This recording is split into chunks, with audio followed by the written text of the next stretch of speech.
Siapa pemain yang langsung terlintas di pikiran kalian ketika mendengar kata UCL? Cristiano Ronaldo. Cristiano Ronaldo. Cristiano Ronaldo. Cristiano Ronaldo. Ronaldo. Ya, pasti mayoritas dari kita langsung kepikiran Cristiano Ronaldo. Pencetak gol terbanyak, pemberi assist terbanyak, penampilan terbanyak, dan masih banyak lagi rekor yang dia pegang.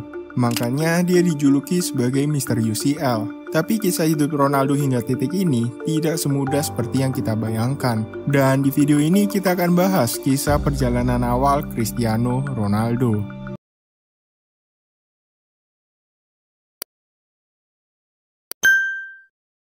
Kalau kita lihat kehidupan Ronaldo sekarang nggak lepas dari yang namanya kemewahan. Mulai dari rumah mewah, mobil mewah, bahkan sampai ke pakaiannya. Mungkin ini adalah bentuk balas dendam Ronaldo waktu masih kecil. Karena waktu kecil, keluarga Ronaldo itu termasuk ke kategori miskin. Bahkan bisa dibilang sangat miskin. Ibu Ronaldo cuma seorang juru masak dan tukang bersih-bersih. Sedangkan ayahnya hanya seorang tukang kebun dan di waktu senggang, ayahnya bekerja part-time di klub kecil yang ada di Madeira sebagai kitman. Karena sangat miskin, Ronaldo itu sampai harus milih antara sekolah atau main bola. Bayangin aja seberapa miskin Ronaldo waktu itu. Karena sepak bola itu adalah cita-cita Ronaldo, Ronaldo rela mempertaruhkan masa depannya buat nggak sekolah dan fokus ke bola. Singkat cerita, Ronaldo masuk ke klub pertamanya, Andorrinya, tempat di mana ayahnya bekerja tadi. Di Andorrinya, Ronaldo bertemu dengan pelatihnya yang bernama Fernão de Sousa. Bagi Ronaldo, Om Fernão ini bukan hanya sebagai seorang pelatih, tapi Ronaldo juga menjadikannya sebagai ayah angkatnya. Karena ayah Ronaldo itu nggak bisa nemenin Ronaldo latihan secara rutin, sedangkan waktu itu umur Ronaldo masih 7 tahun. Jelas Ronaldo masih butuh seorang pembimbing dan peran ayah Ronaldo digantikan sama Om Fernão ini.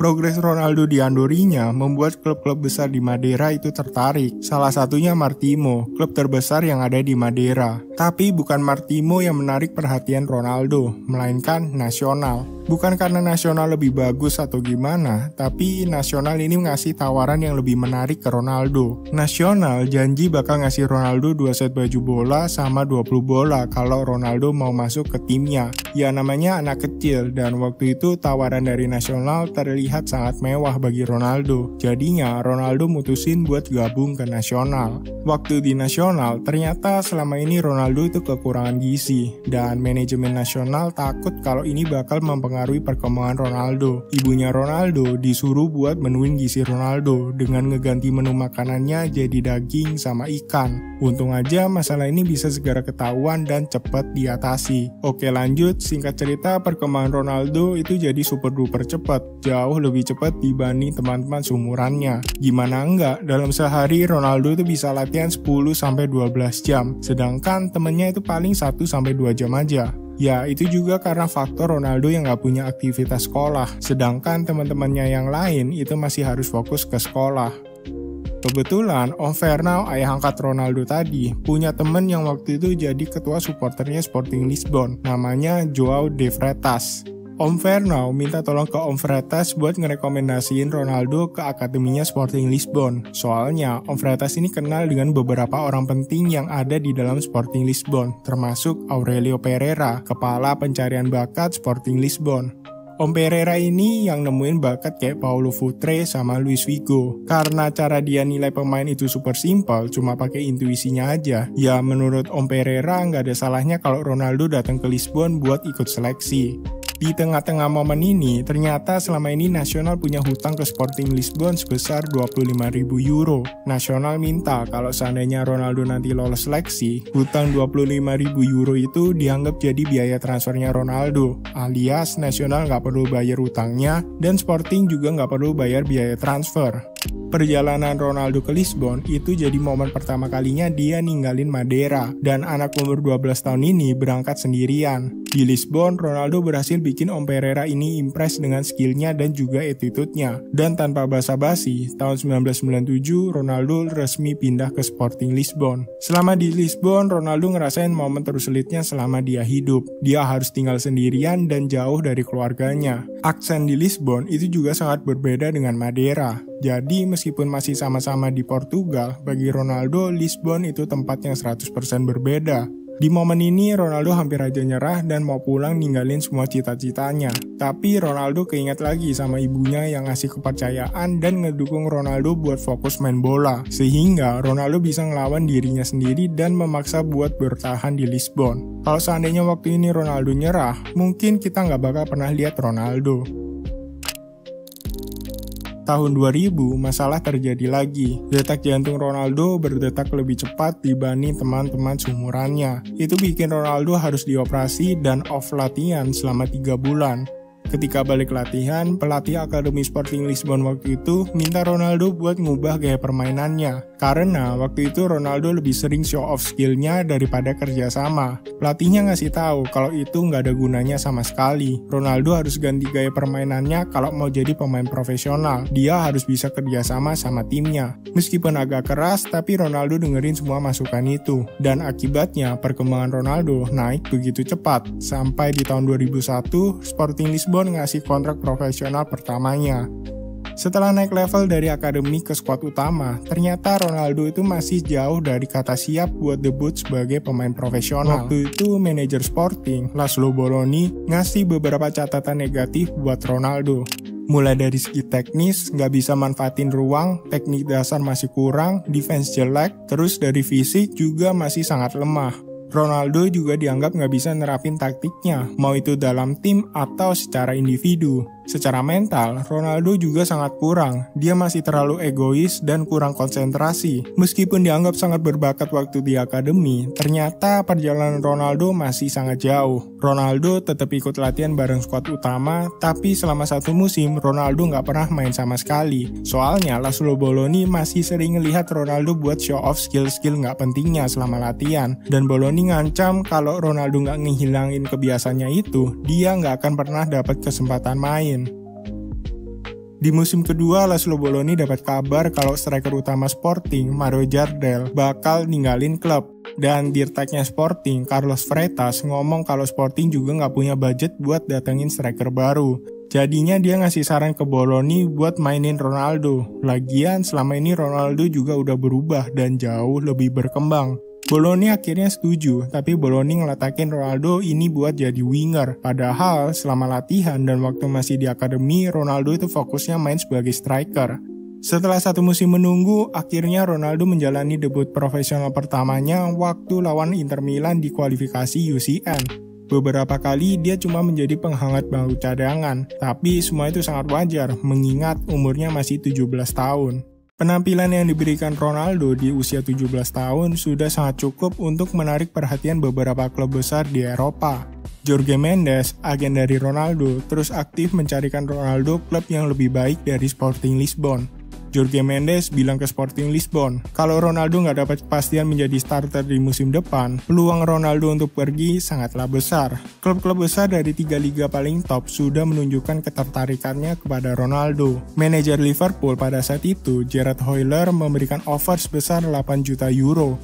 Luis Suarez yang pada saat itu menjadi penasehat Inter Milan ngomong ke Moratti kalau dia harus beli Ronaldo. Di masa depan dia bakal jadi pemain terbaik. Tapi Moratti nggak yakin kalau Ronaldo bakal bisa menuhin ekspektasi itu. Juve juga mau Ronaldo, tapi Juve maunya trade Marcelo Salas sama Ronaldo. Sedangkan Salas nggak mau main di Sporting Lisbon. Dari Spanyol, Madrid sama Barca juga tertarik buat datangin Ronaldo waktu itu, di mana Madrid juga udah ngasih offer 8 juta euro ke Sporting Lisbon. Tapi dari semua itu, Arsenal lah yang udah paling deket buat datengin Ronaldo. Sampai Jorge Mendes pun mikir, deal itu bakal 100% terwujud. Ibunya Ronaldo udah terbang ke London buat ketemu Arsene Wenger. Dan semua udah cocok, Ronaldo juga suka sama Arsenal, bahkan Wenger udah nyiapin khusus nomor 9 buat dipakai Ronaldo. Tapi satu masalah yang ngehambat, yaitu harga. Waktu itu David Dein pergi ke Lisbon buat ngomongin soal harga. Sayangnya harga yang dikasih Arsenal masih terlalu rendah bagi Sporting Lisbon. Soalnya waktu itu Arsenal lagi kena financial restriction, yang dimana pada saat itu Arsenal lagi ngebangun stadionnya. Kita udah tahu ujungnya Ronaldo itu pindah ke MU. Tapi banyak di sana yang berpikir kalau MU, terutama SAF, tertarik buat ngerekrut Ronaldo waktu friendly match Sporting Lisbon bertemu dengan MU. Tapi semua itu salah. Manchester United sudah sejak jauh-jauh hari nge-planning buat datengin Ronaldo.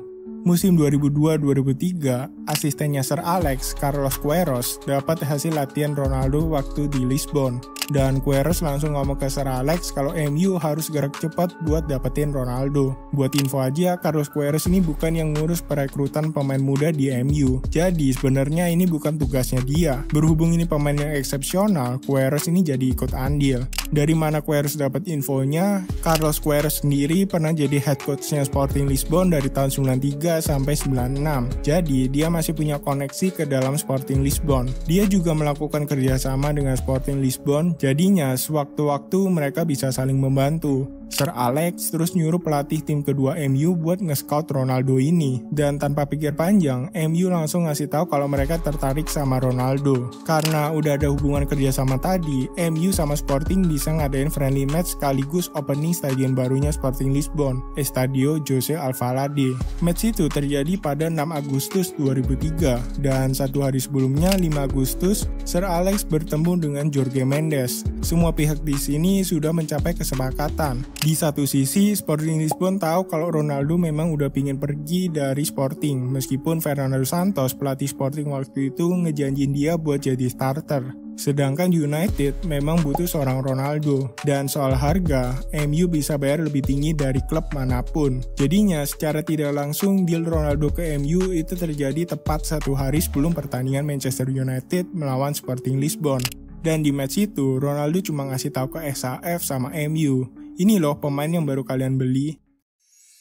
Setelah pertandingan itu, baru SAF menyelesaikan deal Ronaldo secara resmi, di mana MU harus bayar sekitar 19 juta euro. Dan kontrak Ronaldo berlangsung selama 5 tahun, dengan kenaikan gaji dari 24.000 euro jadi 2 juta euro per musimnya. Ronaldo juga dijanjiin sama SAF kalau setidaknya dia bakal mainin setengah dari seluruh match yang akan dijalani sama MU. Ronaldo juga nggak nyangka, karena meskipun Ronaldo tahu MU itu tertarik sama dia, tapi Ronaldo waktu itu mikir kalau SAF bakal ngeloan dia dulu ke Sporting Lisbon selama 1 musim. Padahal MU itu harus bayar uang lebih supaya proses transfernya itu bisa mulus. Ronaldo bisa langsung main di MU tanpa harus dipinjemin ke Sporting Lisbon dulu. Waktu sampai di MU, Ronaldo minta nomor punggung 28, tapi MU malah ngasih nomor punggung 7 ke anak yang masih berusia 18 tahun ini, yang dimana nomor 7 di MU itu hitungannya sakral. Gak sembarang pemain bisa make nomor punggung 7 ini, karena yang make itu legend-legend semua kayak George Best, Eric Cantona, sama David Beckham. Ini bakal jadi beban yang sangat berat bagi Ronaldo. Ronaldo harus bisa ngebuktiin kalau dia bisa nerusin nomor 7 ini. Ronaldo menjalani debut pertamanya saat dia masuk menjadi pemain pengganti waktu MU berhadapan dengan Bolton di laga pembukaan Premier League. Tapi musim pertama Ronaldo tidak berjalan begitu mulus. Rekan satu tim Ronaldo nggak yakin kalau Ronaldo ini pemain yang cocok buat Manchester United. Soalnya lagi dan lagi penyakit Ronaldo itu kambuh. Ya, dia masih suka gocek-gocek, dribble-dribble sendiri, shooting nggak jelas, dan show off skillnya. Yang bikin Ronaldo ini nggak bisa nerapin filosofi yang mau dimainin sama MU. Tapi di sini peran Sir Alex sangat luar biasa buat ngubah tingkah Ronaldo. Sir Alex memperlakukan Ronaldo lebih spesial daripada rekannya yang lain, persis seperti apa yang dia lakukan ke Cantona dulu.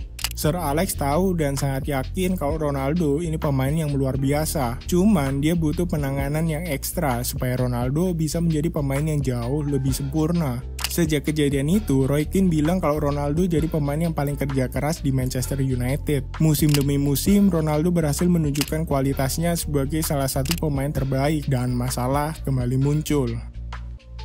Quarter final World Cup 2006, Portugal melawan Inggris. Pada saat itu, Rooney dan Carvalho lagi duel yang begitu sengit. Rooney melanggar Carvalho dan kemudian datang Cristiano Ronaldo memprovokasi wasit buat ngasih kartu merah ke Rooney, teman baiknya di Manchester United. Singkat cerita, Portugal menang adu penalti dan lanjut ke semifinal. Tapi masalahnya nggak berhenti di sini. Seluruh fans Inggris dan media Inggris menyoroti perilaku Ronaldo ke Rooney, terutama gesturnya setelah Rooney dapat kartu merah. Pada saat itu juga Cristiano Ronaldo menjadi musuh nomor 1 di Inggris. Setelah World Cup selesai, atau lebih tepatnya setelah Portugal kalah dari Prancis, media Inggris terus ngegoreng berita Ronaldo ini, menjadikan Ronaldo musuh terbesar di Inggris, sampai Ronaldo berencana buat ninggalin Manchester Manchester United.